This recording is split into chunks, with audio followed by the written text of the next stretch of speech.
दे दिया है। और जैसे कि खुदा के बंदा ने खूबसूरत गीत तैयार किया कि खुदा दी सारी नेमतां दी बेकदरी ते ना कर। तो आज कितना अच्छा मौसम है, लेकिन हम कितने हैं यहाँ पर।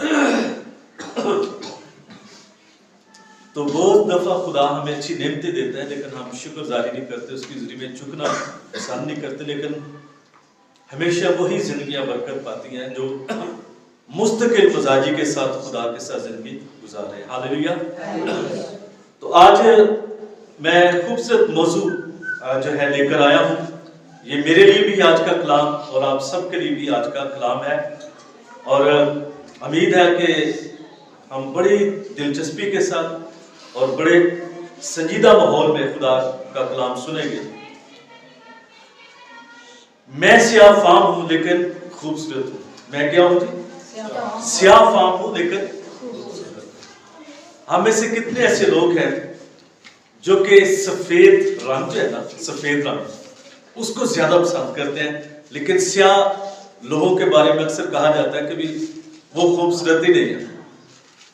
लेकिन खुदा का कलाम जो हम सीख रहे हैं, इसमें आज का जो मौजू है कि एक लड़की कहती है कि मैं स्याह फाम हूं लेकिन मैं क्या हूं? खूबसूरत हूं। हालेलुया।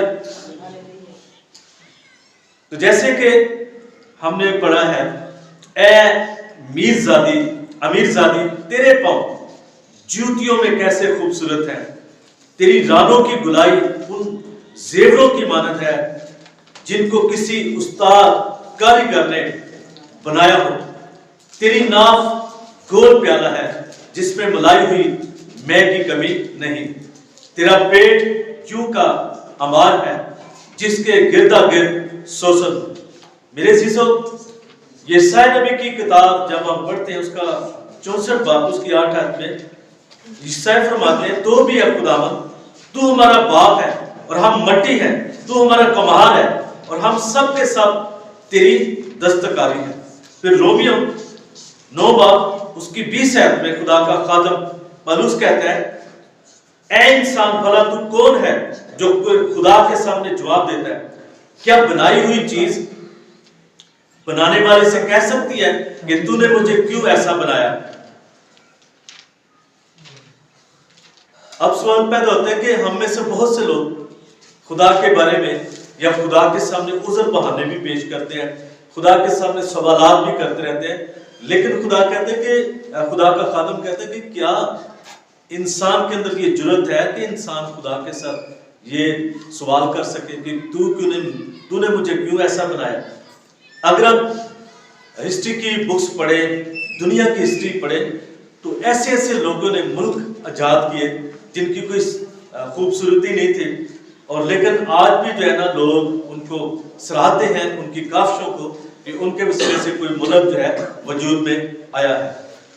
तो देखिए, सब कुछ जो मेरे और आपकी जात के अंदर खुदा ने किसी भी चीज की कमी नहीं रखी। हालेलुया। क्या आप समझते हैं कि खुदा ने आपको कमतर बनाया है? क्या ये मामूली बात है कि खुदा के कलाम में लिखा कि खुदा ने इंसान को अपनी छवि, अपनी सूरत पर बनाया? तो अक्सर का मैं देखता हूं कि लोग जल्दी से लानत मलामत करना शुरू कर देते हैं। ऐसा नहीं होनी चाहिए। बाज दफा माएं बच्चों को कह देती हैं। तो देखिए, हम सब जो है खुदा की सूरत पर बनाए गए। तो ये लड़की गजलों गुजरात की जो शोलबीत है, वो कहती है कि मैं स्याह हूं लेकिन मैं फिर भी क्या हूं? खूबसूरत हूं।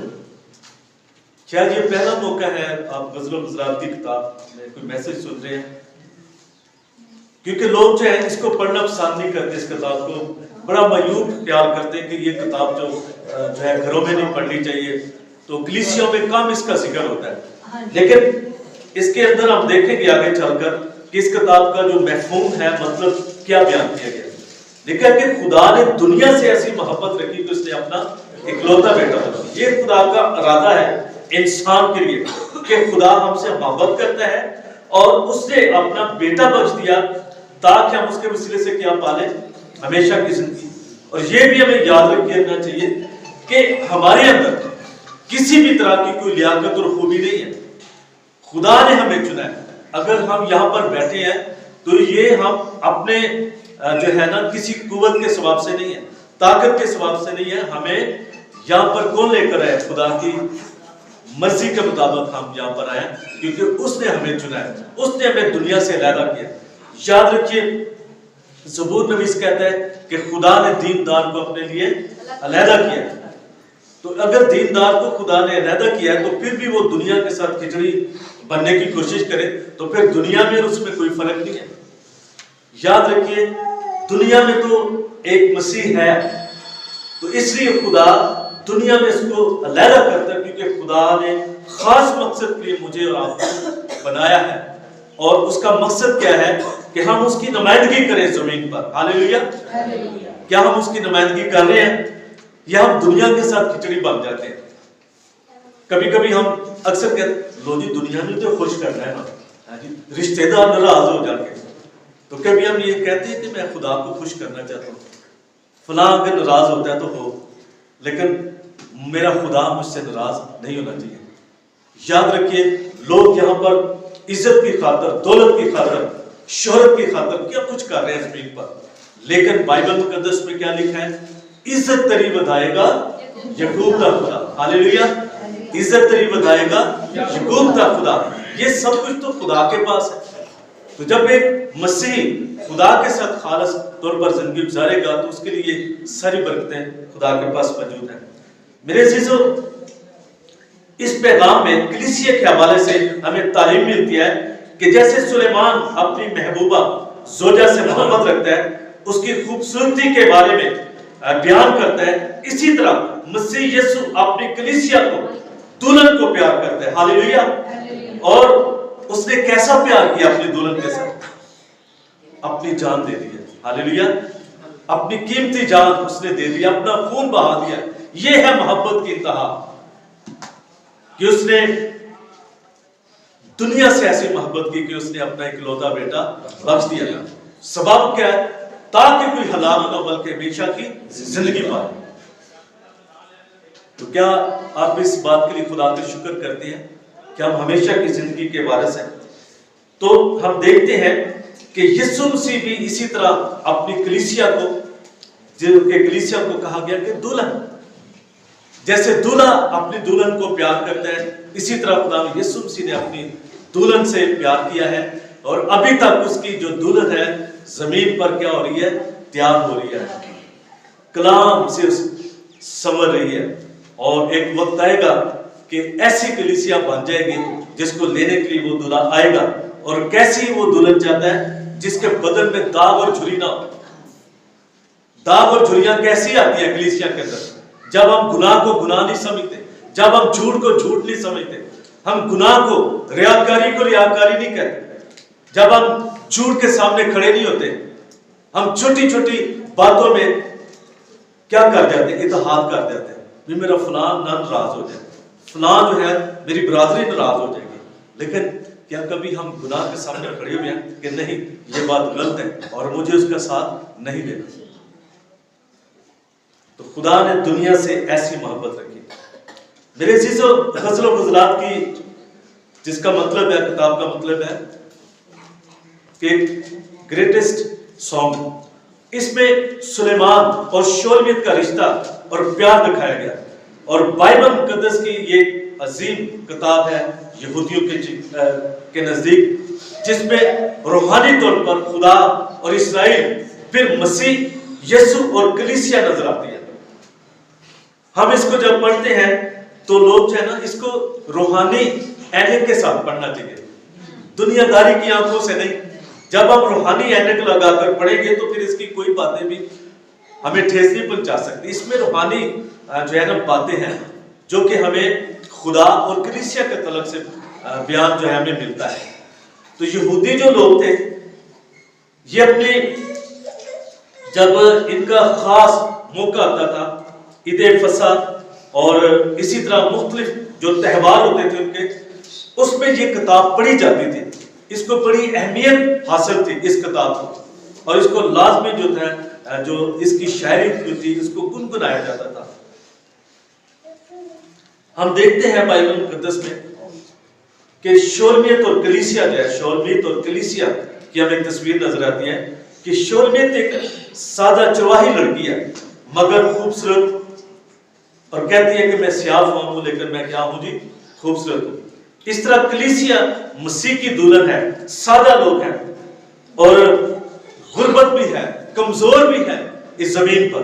और खुदा के कलाम में क्या लिखा है, खुदा किस टीम को पसंद करता है? पहला कुरिन्थियों के खत में लिखा है कि खुदा ने दुनिया के बेवकूफों को चुन लिया। हालेलुया। कमजोरों को उसने चुन लिया। जो लोग अपने आप को समझते हैं कि हम बड़े अक्लमंद हैं, हमारे अंदर बड़ी लियाकत है, खूबी है, याद रखिए खुदा की उन लोगों पर नजर नहीं है। खुदा के साथ जो टीम करने वाले लोग हैं, जो खुदा की टीम है, जो खुदा के साथ काम करने वाले लोग हैं, वो कमजोर हैं। याद रखिए खुदा को ज्यादा पढ़े लिखे लोगों की जरूरत नहीं, अगर है तो उसका दिल खुदा के लिए खालिस है तो खुदा उसको भी बुला लेता है। हालेलुया। अगर आप खुदा यीशु मसीह की जिंदगी में आप देखते हैं तो उन्होंने किन का चुनाव किया? आम लोग जो थे, सादा लोग, जो मछलियां पकड़ने वाले थे, चरवाहे थे उनमें। और चरवाहे में की जो है आज भी मुआशरे के अंदर इतनी इज्जत नहीं है। तो ये लड़की जो है शोलमियत, ये सियाह फाम है, लेकिन सुलेमान बादशाह जो है वो रूप धार कर वो गया है, भेष उसने बदला है और इसका पीछा करता करता और आखिरकार इसने अपने दिल की इससे बातें की और इसको उसने अपनी बीवी बनाया। और वो कहती है मैं सियाह फाम हूं लेकिन फिर भी मैं क्या हूं, खूबसूरत हूं। याद रखिए कलीसिया जो है ना, कलीसिया दुनिया के लोगों की नजर में अगर कमजोर है, गरीब है, नदार किस्म के लोग हैं, हकीम नहीं है, लेकिन अगर हम खुदा की नजर से कोई देखे तो कलीसिया के बाअज़मत है। हालेलुया। एक अजीम खुदा की शहजादी है कलीसिया। हालेलुया। लेकिन इंसान का म्यार क्या है कि इंसान हमेशा इन चीजों से दूसरों को फमैश करने की कोशिश करता है कि उसके पास दौलत कितनी है, वो पढ़ा लिखा कितना है, उसके पास शोहरत कितनी है। इंसान हमेशा इन चीजों से दूसरों को मापता है, लेकिन खुदा की नजर क्या है? जब हम देखते हैं बाइबल मुकद्दस में एक वाकया, तो यहां पर हमें नजर आता है कि यस्सी के घर में मसा की इबादत थी और खुदा ने अपने खादम को भेजा था, नबी को, कि जाकर उसके बेटे को बादशाह ने कहीं मुकर्रर कर, उसको मसा कर। उसके बच्चे जो थे बड़े कदावर थे, खूबसूरत भी थे, सब एक एक करके नबी के सामने आते हैं। तो खुदा ने कहा ये भी नहीं, ये भी नहीं, ये भी लड़का नहीं। फिर वो पूछता है, खुदा का खादम पूछता है कि क्या तेरा और भी कोई बेटा है? उसने कहा हाँ, एक लड़का मेरा है जो चरवाहा है और वो भेड़ बकरियां पालने के लिए गया। तो खुदा के नबी ने कहा कि उसको बुलाओ जल्दी से। जब वो आया उस इबादत में, देखिए दुनिया के लोग किस कदर रद्द कर देते हैं। हाँ जी, दुनिया के लोग कैसे रद्द कर देते हैं, क्योंकि वो दुनिया की चीजों से माप रहे होते हैं। यीशु के सामने भी यही था कि ये मेरा बेटा पढ़ा लिखा है, ये बड़ा खूबसूरत है, कादावर है, यही जो है बादशाह होने के लिए मुकर्रर हो सकता है। लेकिन खुदा की नजर में कौन था जिसने यसी ने जिसको रद्द किया हुआ था, उसको कोई अहमियत ही नहीं दी। तो खुदा के रूह ने कहा कि जाओ उसको बुला कर लाओ। तो जब वो आता है तो खुदा के नबी को बताया गया, खुदा ने कहा कि यही वो मेरा चुना हुआ वसीला है। हालेलुया। और उसका पेशा क्या था? भेड़ बकरियां चराना। हालेलुया। तो खुदा ने कहा कि यही है। और कलाम मुकद्दस में लिखा है सैमुएल की किताब में कि खुदा इंसान की तरह नजर नहीं करता। इंसान सारी चीजों को देखता है, लेकिन खुदा कहां नजर करते हैं? इंसान के दिल पर। हालेलुया। क्या हमारे दिल खुदा के नजदीक खालिस है या दुनियादारी दे किचड़ दे नाल भरे हैं? दुनिया की चीजों से भरे हुए हमारे दिल। क्या हम खालिस दिल के साथ खुदा के साथ जिंदगी गुजार रहे हैं? आज लम्हा फिक्रिया हमारे लिए।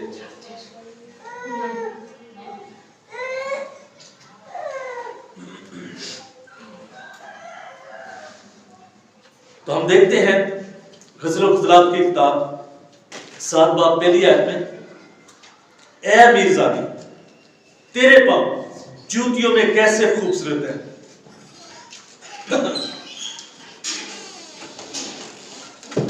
जूतियों में कैसे खूबसूरत है, इसका मतलब है, रूहानी माना इसका यह है कि खुशखबरी सुनाने वाली कलीसिया। हालेलुया। और खुशखबरी क्या है? यह है खुदा का कलाम। और ये खुदा का कलाम, इसका मतलब यही नहीं है कि ये पुलपट पर ही सुनाया जा सकता है। हम आम चलते फिरते भी, अपने इर्द गिर्द भी इस कलाम का मुजाहरा कर सकते हैं। कैसे? अपनी बातों से, अपने किरदार से।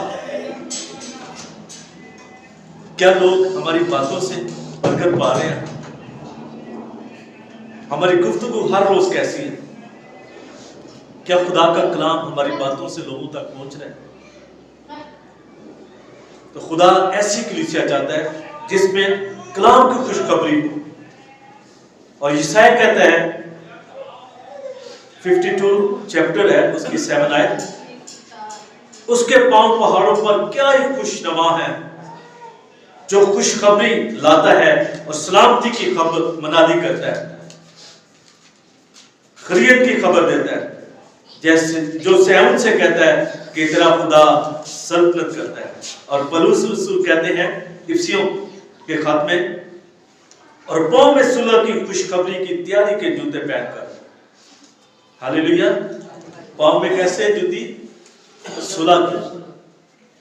और खुदा का कलाम क्या है? सुलह का पैगाम है। क्रिसमस पर भी फरिश्तों ने यीशु मसीह की पैदाइश के मौका पर कौन सा गीत गाया था? आसमान पर उन आदमियों से जिनसे वो राजी है, सुलह। और ये सुलह का जो पैगाम है, बाइबल मुकद्दस बताती है। इसमें तलवार नहीं है, जंग के बारे में नहीं बताया गया। मसीह जिंदगी क्या है? अमन का पैगाम है, मोहब्बत का पैगाम है, सलामती का पैगाम है।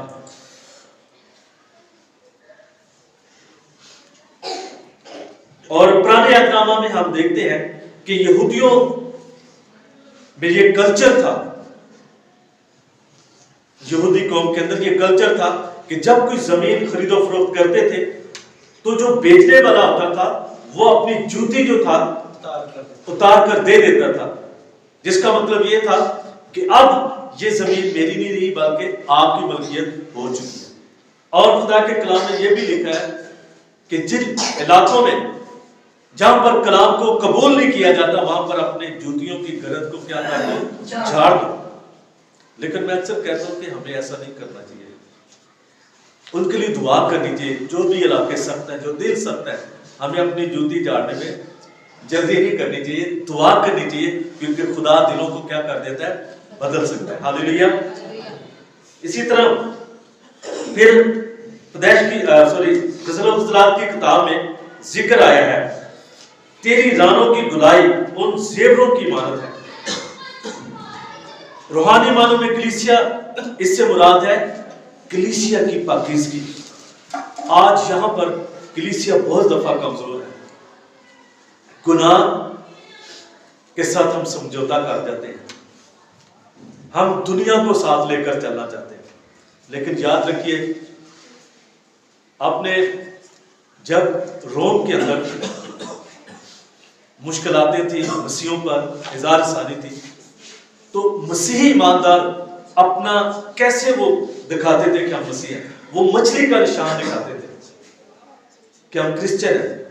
क्रॉस नहीं दिखाते थे, मछली का निशान बनाकर ये दिखाते थे कि हम मसीह हैं। तो इसका मतलब क्या है?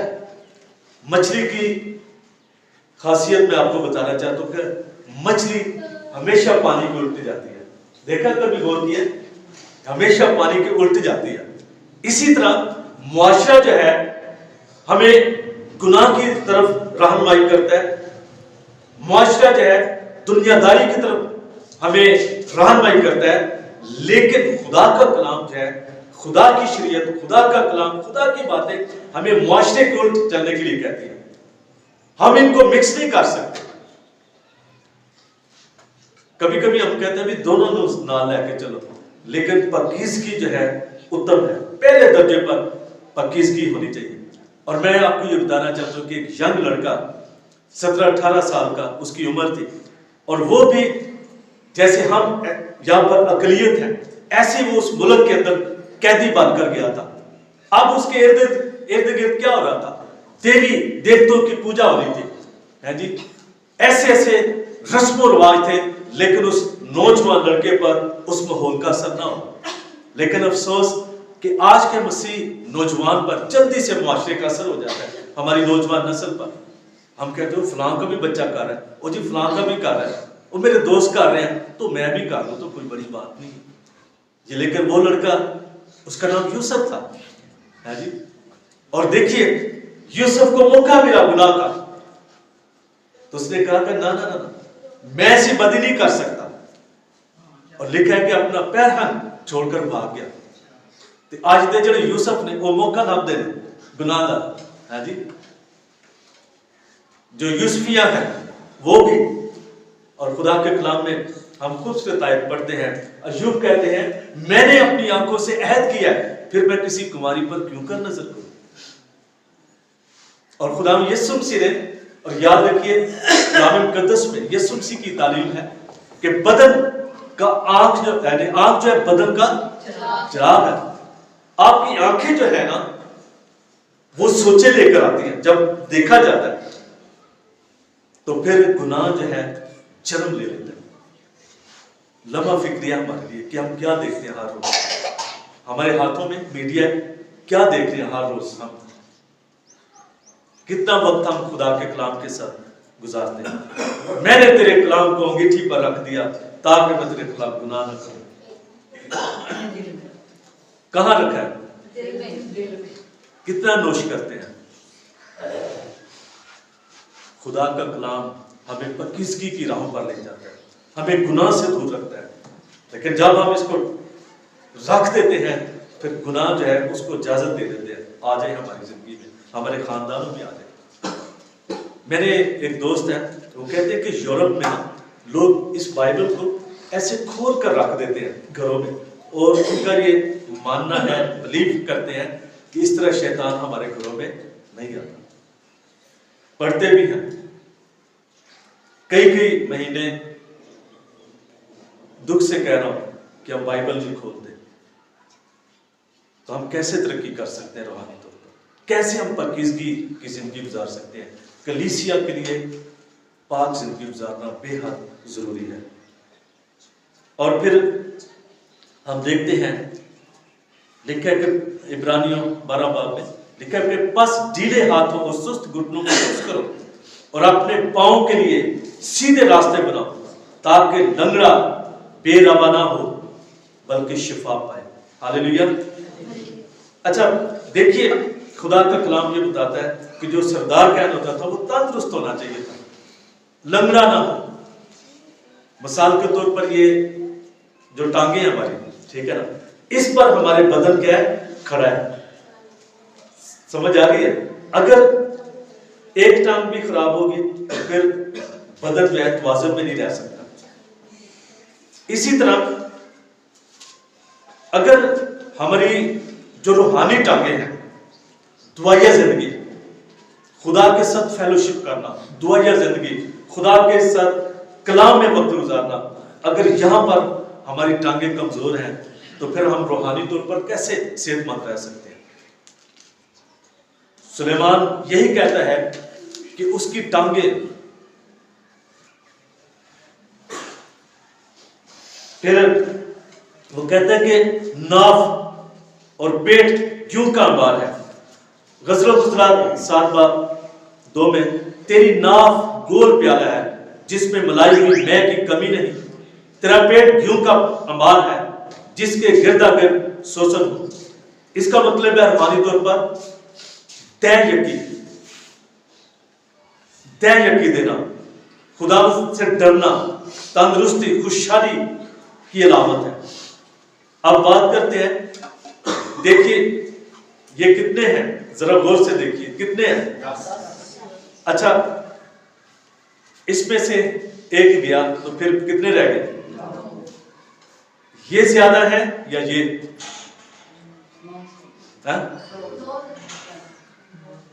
ये ज्यादा है, जाइए 5,000। हाँ जी, नहीं इन सबको 9 से आता है। अब देखिए ज्यादा हिस्सा खुदा ने हमें इस्तेमाल करने के लिए दिया है, लेकिन जो 10वां हिस्सा है वो किसका होना चाहिए? लेकिन वो देते भी ऐसी कब्जा जमाया है जी। लिखा है कि खुदा उदासी से देने वालों को अजीज रखता है। किनको अजीज रखता है खुदा? खुशी से देने वालों को। ना तो हम अपना वक्त सही तौर पर खुदा को देते हैं, ना हम अपने पैसे में।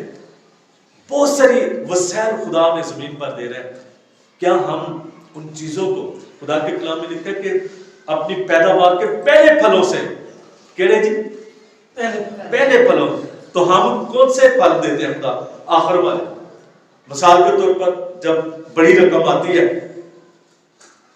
खानदानों में बड़ी रकम आती है, तनख्वाह आ गई, कोई कमेटी आ गई, हम कहते हैं ये डिश हमने लेनी है, फ्रिज तब्दील करनी है जी, घर का किराया है। फिर कहते हैं अच्छा जो बचेगा ना पादरी साहब को देंगे, चर्च बिल्डिंग में दे देंगे जी, खजानची को जमा करा देंगे। तो फिर हम बरकत भी कौन सी पा रहे हैं? आखिर वाली। तो खुदा के कलाम में लिखा है कि दिया करो तुम्हें भी दिया, तो लिया करो तुमसे भी। तो इसीलिए लोगों के हाथ ऐसे रहते हैं। तय यकीन भी दे खुदा को। खुदा के कलाम में लिखा है कि आजमा कर देखो कि खुदा किस कदर मेहरबान है। हालेलुया। जब हम वफादारी के साथ खुदा को अपना वक्त देते हैं, पैसा देते हैं, जो कुछ खुदा हमें जमीन पर दे रहा है हम उसको देना शुरू करते हैं, तो फिर याद रखिए किसी चीज की कमी हमें नहीं हो सकती। हालेलुया। आजमा कर देखो कि खुदा कैसा मेहरबान है। अमसाल की किताब में लिखा है तू अपने ही निगाह में दानिशमंद ना बन, खुदा से डर और बदी से किनारा कर, और तेरी नाफ की सेहत और तेरी हड्डियों की ताजगी होगी, और अपने माल से और अपनी सारी पैदावार के पहले फलों से खुदा की क्या करो? ताजीम करो। हालेलुया। अगर आप यहूदी कल्चर को देखते हैं तो उनमें यह खुदा का हुक्म था, रूहानी बात है कि आपने पहले जो फल थे वो हैकल में लेकर आते थे और वो गोला हिलाया जाता था, और उसका मकसद ये था कि खुदा ने पूरा सीजन हमारी फसल की क्या की है? हिफाजत की है। हालेलुया। खुदा के कलाम में लिखा कि मैं तेरी खातर टिड्डी को डांटूंगा, और टिड्डियां आजकल केड़ियां ने बीमारियां जो आ जाती घर च, बिजली के बिल बड़े बड़े है जी, कभी इधर पैसा निकल जाता है कभी इधर पैसा, क्योंकि वफादारी के साथ दे नहीं रहे। तो इसलिए पैसे में भी खुदा को इज्जत देना सीखें, वक्त में इज्जत देना सीखें। अगर चर्च का टाइम 10 बजे का है तो कोशिश करें 15 मिनट पहले आए, 10 मिनट पहले आ जाए, प्रस्तिश में पूरी हाजिरी लगा। कभी कभी लोग अक्सर ये कहते हैं अद्धी दुआ गुजर जाएगी फिर मैं जाऊंगा, और चलो जी हाजिरी लवानी है जी। तो मैं आपको ये बताना चाहता हूँ वो हाजिरी पूरी नहीं हो, वो आधी हाजिरी हो, अगर हम वफादारी के साथ इबादत में नहीं आते, अपनी मजबूरियों को एक तरफ कर दें, पहली इज्जत पहला एहतराम खुदा को देना सीखें, तो फिर किसी भी चीज की कमी नहीं रहेगी। हालेलुया। पहले फलों से खुदा की क्या करो? ताजीम करो। फिर वो बात करता है ब्रेस्ट की, गज़ल-ओ-ख़ुदा 7:3 में लिखा है तेरी दोनों छातियां 2 आहू बच्चे हैं जो तुआम पैदा होते हो। और यहां पर हम देखते हैं रूहानी तौर पर माना है कलीसिया के लिए कलाम कसरत से कलीसिया से जारी होना चाहिए।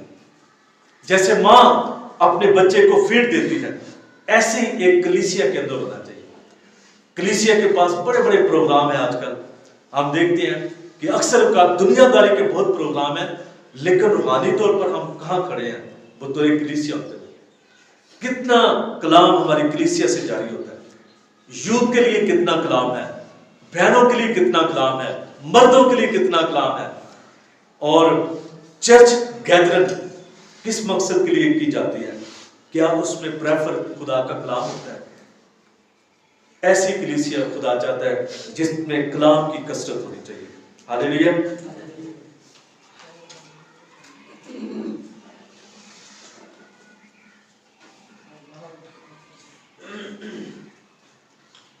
फिर हमने पढ़ा, कहते कि तेरी गर्दन हाथी दांत का बर्छ है, तेरी गर्दन दाऊद का बर्छ है जो सलाखानों के लिए बना हो, जिस पर हजारों सिपरें लटकाई गई हो।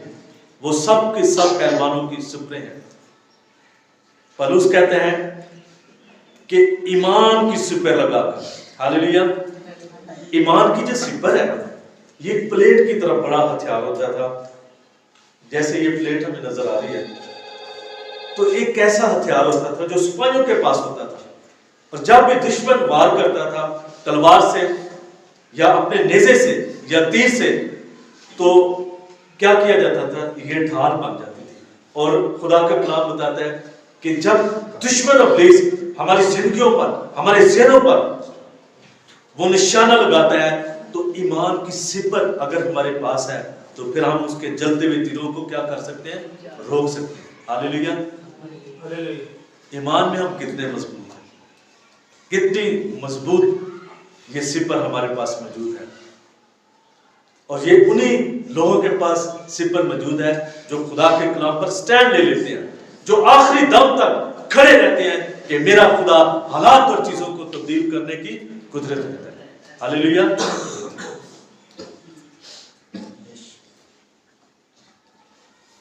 फिर वो कहता है, तेरी आंखें बैतरबीम के फाटक के पास हसबून के चश्मे हैं।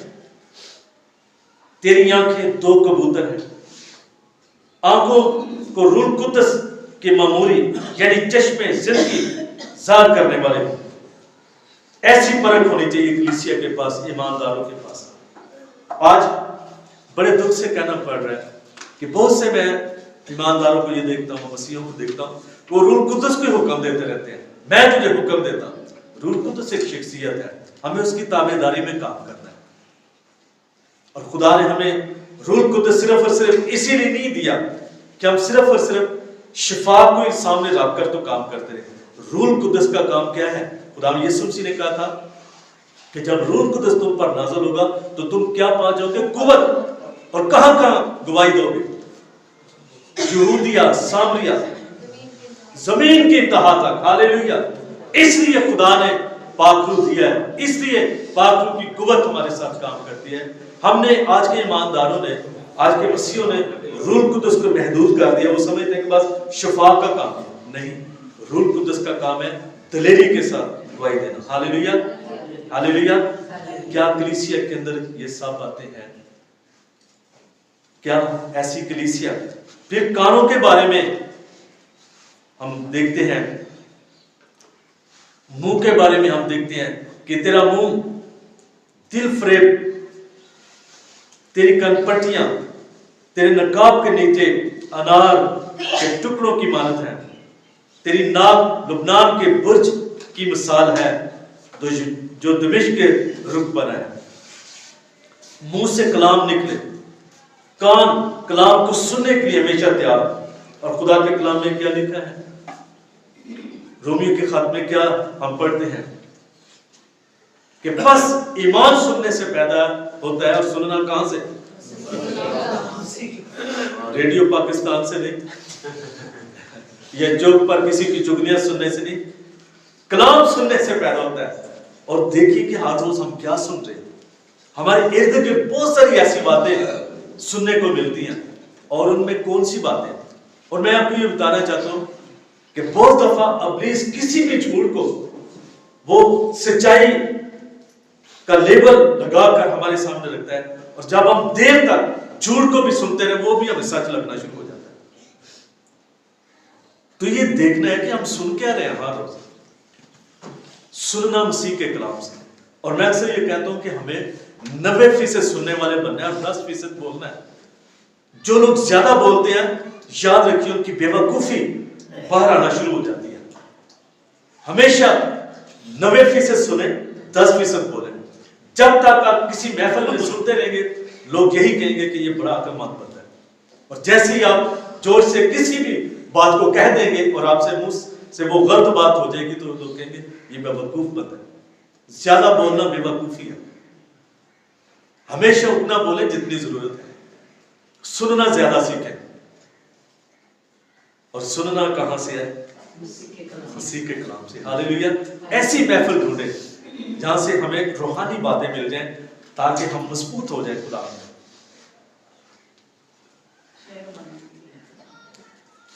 तो खुदा का शुक्र है कि खुदा ने आज ये हमें कलाम दिया कि कलीसिया अगरचे कमजोर अपने आप को समझती है, अपने आप को बेवकूफ भी समझती है, लेकिन खुदा के कलाम में लिखा कि खुदा ने इन्हीं को चुना। हालेलुया। दुनिया के कमजोरों को चुन लिया। ये खुदा की टीम है। तो ये कितने एहसास की बात है कि दुनिया मुआशरा अगर हमें उस लड़की की तरह समझ रहा है जैसे कि चरवाही लड़की थी शोलमीत, वो सियाह फाम अपने आप को कहती है। इसी तरह दुनिया के लोग जो है ना कलीसिया के बारे में ऐसे ख्याल करते हैं। लेकिन याद रखिए खुदा का शुक्र करना चाहिए कि हम खुदा की नजर में क्या है? अहम लोग हैं। हालेलुया। खुदा आज के कलाम के वसीले से हम सबको बरकत बरके दुआ करेंगे और अपनी जिंदगियों पर गौर करें कि कहाँ कहाँ हम कमजोर हैं और उन कमजोरियों को खुदा के सामने रखें और खुदा से कहें क्या खुदा मेरे अंदर ऐसा दिल पैदा कर, अगरचे मैं कमजोर हूँ, अगरचे मैं शोरमीत की तरह तेरी नजर मुआशरे की नजर में जैसा भी हूँ, लेकिन मैं तेरी नजर में अहम हूँ। मैं तेरा शुक्र करता हूँ कि तूने मुझे दुनिया से अलहदा किया। हालेलुया। Praise God. अज़ली और अब्दी बात शुक्रगुजारी से हमारे दिल भरे हैं कि जैसे खुदा आज के इस मौजू पर हमने गौर किया कि शोलमीत जो चरवाही लड़की थी और वो अपने आप को कहती है कि मैं सियाह फाम हूँ लेकिन खूबसूरत हूँ। इसी तरह खुदा तेरी कलीसिया अगरचे जमीन पर मुआशरे की नजर में कैसी हो, लेकिन खुदा तेरी नजर में वो खूबसूरत है क्योंकि तेरे कलाम में लिखा है कि तूने दुनिया के कमजोरों को चुन लिया, बेवजूदों को चुन लिया ताकि वजूदों को तू शर्मिंदा कर सके, हकीमों को तू शर्मिंदा कर सके। हम शुक्र करते हैं आज के कलाम के वसीले से और जिन भाइयों ने जिन बहनों ने इस कलाम को सुना है देखा है खुदा उनके लिए बरकत की दुआ करते हैं यीशु के नाम से।